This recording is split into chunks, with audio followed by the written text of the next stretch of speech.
ನವಕರ್ನಾಟಕ ರಾಜ್ಯ ಸರ್ಕಾರಿ ನೌಕರರ ಕಲೆ, ಸಾಹಿತ್ಯ ಮತ್ತು ಸಾಂಸ್ಕೃತಿಕ ಪರಿಷತ್ತಿನ ವತಿಯಿಂದ ನೆಲಮಂಗಲದಲ್ಲಿ ಅದ್ದೂರಿ ಕನ್ನಡ ನುಡಿ ಸಮ್ಮೇಳನ ನಡೆಯಿತು. ಗಂಧದಗುಡಿ ಕನ್ನಡ ಸಂಘ ಬೆಂಗಳೂರು ಮತ್ತು ಚೇತನಾ ಫೌಂಡೇಶನ್ ಧಾರವಾಡ ಇವರ ಸಹಯೋಗದಲ್ಲಿ ನೆಲಮಂಗಲ ನಗರದ ಅಂಬೇಡ್ಕರ್ ಭವನದಲ್ಲಿ ಈ ಕಾರ್ಯಕ್ರಮ ಹಮ್ಮಿಕೊಳ್ಳಲಾಗಿತ್ತು.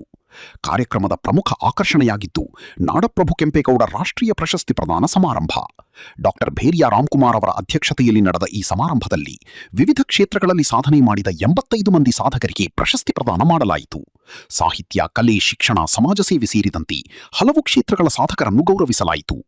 ಕನ್ನಡ ನುಡಿ ಮತ್ತು ಸಂಸ್ಕೃತಿಯ ಬೆಳವಣಿಗೆಗೆ ಇಂತಹ ಸಮ್ಮೇಳನಗಳು ಪ್ರೇರಣೆ ನೀಡಲಿವೆ ಎಂದು ಅತಿಥಿಗಳು ಅಭಿಪ್ರಾಯಪಟ್ಟರು.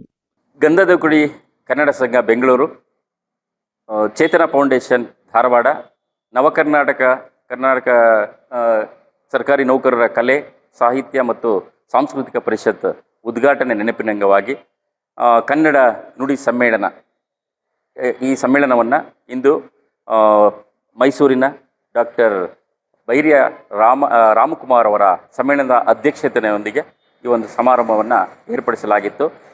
ಈ ಒಂದು ಕಾರ್ಯಕ್ರಮದ ನೆನಪಿನಂಗವಾಗಿ ಇತ್ತೀಚೆಗಷ್ಟೇ ನಾಡಪ್ರಭು ಕೆಂಪೇಗೌಡರ ಜನ್ಮದಿನೋತ್ಸವ ನಡೀತಾ ಇದೆಯಲ್ಲ, ಆ ಕೆಂಪೇಗೌಡರ ಹೆಸರಿನಲ್ಲಿ ರಾಷ್ಟ್ರೀಯ ಪ್ರಶಸ್ತಿಯನ್ನು ಕೊಡಬೇಕು ಅಂದ್ಬಿಟ್ಟು ನಮ್ಮ ಚೇತನಾ ಫೌಂಡೇಶನ್ ಸಂಸ್ಥಾಪಕ ಅಧ್ಯಕ್ಷರಾದಂಥ ಶ್ರೀಯುತ ಡಾಕ್ಟರ್ ಚಂದ್ರಶೇಖರ್ ಮಾಡ್ಲಿಗೇರಿ ಮತ್ತು ತಂಡದವರೆಲ್ಲ ಸೇರಿ ನಮ್ಮ ನವಕರ್ನಾಟಕ ರಾಜ್ಯ ಸರ್ಕಾರಿ ನೌಕರರ ಕಲೆ ಮತ್ತು ಸಾಂಸ್ಕೃತಿಕ ಪರಿಷತ್ ಸಹಯೋಗದೊಂದಿಗೆ ವಿವಿಧ ಕ್ಷೇತ್ರದ ಸಾಧಕರಿಗೆ, ರಾಜ್ಯದ ವಿವಿಧ ಮೂಲೆಯ ವಿವಿಧ ಕ್ಷೇತ್ರದ ನಾನಾ ಇಲಾಖೆಯ ಸಾಧಕರನ್ನು ಗುರುತಿಸಿ ಅವ್ರಿಗೊಂದು ಗೌರವ ಸಮರ್ಪಣೆ ಮಾಡಬೇಕು ಅಂದ್ಬಿಟ್ಟು ನಾವೆಲ್ಲರೂ ತೀರ್ಮಾನ ಮಾಡಿ ಈ ಒಂದು ಕಾರ್ಯಕ್ರಮವನ್ನು ನೆಲಮಂಗಲ ನಗರದ ಅಂಬೇಡ್ಕರ್ ಭವನದಲ್ಲಿ ಆಯೋಜನೆ ಮಾಡಲಾಗಿತ್ತು. ಈ ಕಾರ್ಯಕ್ರಮವನ್ನು ಉದ್ಘಾಟನೆ ಮಾಡಿದ್ದಂಥ ಶ್ರೀಯುತ MK ನಾಗರಾಜ್ ಯೋಜನಾ ಪ್ರಾಧಿಕಾರದ ಅಧ್ಯಕ್ಷರು ಸಹ ಕಾರ್ಯಕ್ರಮವನ್ನು ಉದ್ಘಾಟನೆ ಮಾಡಿ ನಮ್ಮ ಕಾರ್ಯಕ್ರಮಗಳಿಗೆ ಎಂದೆಂದು ಸಹಾಯ ಮಾಡ್ತೀವಿ, ಕಾರ್ಯಕ್ರಮಗಳಿಗೆ ಇಂಥ ಕಾರ್ಯಕ್ರಮಗಳು, ಕನ್ನಡದ ಕಾರ್ಯಕ್ರಮಗಳು, ಪ್ರಶಸ್ತಿ ಪ್ರದಾನ ಸಮಾರಂಭಗಳು ನಡಿಬೇಕು ಅಂತ ಅವರು ಸಹ ಆಸೆಪಟ್ಟು ಯಾವಾಗಲೇ ಮಾಡಿ ನಾವು ಸಹಕಾರ ಕೊಡ್ತೀವಿ ಅಂತ ಅವರು ಸಹ ಭರವಸೆಯನ್ನು ವ್ಯಕ್ತಪಡಿಸಿದರು. ಹಾಗೆ ಈ ಒಂದು ಕಾರ್ಯಕ್ರಮದಲ್ಲಿ ಹಿರಿಯ ರಂಗಭೂಮಿ ಕಲಾವಿದರು, ನನ್ನ ಪಿತೃಶ್ರೀಯವರಂಥ ಶ್ರೀಯುತ ಜಿ ರಾಜಶೇಖರ್ ಅವರ ಆಶೀರ್ವಾದದೊಂದಿಗೆ ಈ ಒಂದು ಸಂಘವನ್ನು ಸಹ ಇವತ್ತು ಈ ಒಂದು ವೇದಿಕೆಯಲ್ಲಿ ಉದ್ಘಾಟನೆ ಮಾಡಿಕೊಟ್ಟಿದ್ದಾರೆ.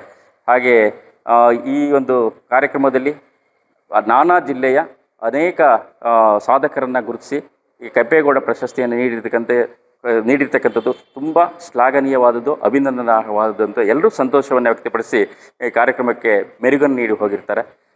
ಸಾಂಸ್ಕೃತಿಕ ಕಾರ್ಯಕ್ರಮಗಳು ನಡೆದು ಕವಿಗೋಷ್ಠಿಯಲ್ಲಿ ನಾನಾ ಭಾಗದ ಹಲವು ಸಾಹಿತಿಗಳು, ಕವಿಗಳು ತಮ್ಮ ಕವನ ವಾಚನವನ್ನು ಮಂಡಿಸಿದ್ರು.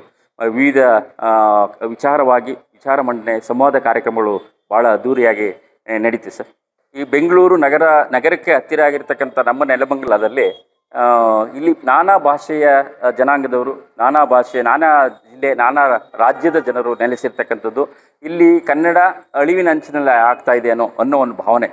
ಕನ್ನಡವನ್ನು ಉಳಿಸಿ ಬೆಳೆಸಿ ಅನ್ಯ ಭಾಷಿಗರಿಗೂ ಕನ್ನಡದ ಬಗ್ಗೆ ಅಭಿಮಾನವನ್ನು ಮೂಡಿಸಬೇಕು. ಆ ನಿಟ್ಟಿನಲ್ಲಿ ನಾವೆಲ್ಲರೂ ಸೇರಿ ಚೇತನಾ ಫೌಂಡೇಶನ್ ಅವರು ಇಂಥ ಕಾರ್ಯಕ್ರಮಗಳನ್ನು ಗೋವಾ ಹೊರ ರಾಜ್ಯದಲ್ಲೂ ಸಹ ಇತ್ತೀಚೆಗಷ್ಟೇ ನಡೆಸಿ ಕನ್ನಡದ ಕಂಪನ್ನು ಪ್ರಸಾರ ಮಾಡ್ತಾ ಇರ್ತಕ್ಕಂಥದ್ದು ಹೆಮ್ಮೆ ವಿಚಾರ. ಆ ಸಂಘಟನೆಯೊಂದಿಗೆ ನಮ್ಮ ಕಲೆ ಮತ್ತು ಸಾಂಸ್ಕೃತಿಕ ಪರಿಷತ್ ಸಂಘಟಕರೆಲ್ಲ ಸೇರಿ ಈ ಒಂದು ಕಾರ್ಯಕ್ರಮ ಹಮ್ಮಿಕೊಂಡಿದ್ದೇವೆ ಸರ್. ಭಾಳ ಸಂತೋಷ ಆಯಿತು. ಅದ್ದೂರಿಯಾಗಿ ಬೆಳಗ್ಗೆಯಿಂದ ಸಂಜೆವರೆಗೂ ಸಾಂಸ್ಕೃತಿಕ ಕಾರ್ಯಕ್ರಮಗಳು, ಕವನ ವಾಚನ ಇರ್ಬೋದು, ಉಪನ್ಯಾಸ ಕಾರ್ಯಕ್ರಮ ಇರ್ಬೋದು, ಮೆರವಣಿಗೆ ಇರ್ಬೋದು, ಭಾಳ ಚೆನ್ನಾಗಿ ನಡ್ಕೊಂಡು ಹೋಗಿದೆ ಸರ್. ನಾನು ಮಲ್ಲಿಕಾರ್ಜುನಯ್ಯ, ನವಕರ್ನಾಟಕ ರಾಜ್ಯ ಸರ್ಕಾರಿ ನೌಕರರ ಕಲೆ, ಸಾಹಿತ್ಯ ಮತ್ತು ಸಾಂಸ್ಕೃತಿಕ ಪರಿಷತ್ತಿನ ಸಂಸ್ಥಾಪಕ ಅಧ್ಯಕ್ಷ ಸರ್. ನಮ್ಮೊಂದಿಗೆ ಗುಬ್ಬಿ ರಂಗಸ್ವಾಮಿ ಸರ್ ಅವರು, ಹಾಗೆ ಅವರು ಸಂಗಮೇಶ್ ಅವರು, ಹಾಗೆ ನಮ್ಮ ತಂದೆಯವರಾದಂಥ ಶ್ರೀ ಬಸವರಾಜ್ ಬಾವುಟ ಅವರು, ಅನುಪಮ ಚಂದ್ರು ಅವರು, ಹಾಗೆ ಅಣ್ಣಪ್ಪ, ಹೀಗೆ ಹಲವಾರು ಸಾಹಿತಿಗಳು ಮತ್ತು ಸಂಘಟಕರು ನಮ್ಮೊಂದಿಗೆ ಸೇರಿ ಕಾರ್ಯಕ್ರಮವನ್ನು ಅದ್ದೂರಿಯಾಗಿ ನಡೆಸಿಕೊಟ್ಟಿದ್ದಾರೆ. ಮತ್ತೊಮ್ಮೆ ಅವರಿಗೆ ಅಭಿನಂದನೆಗಳನ್ನು ಸಲ್ಲಿಸ್ತೀನಿ.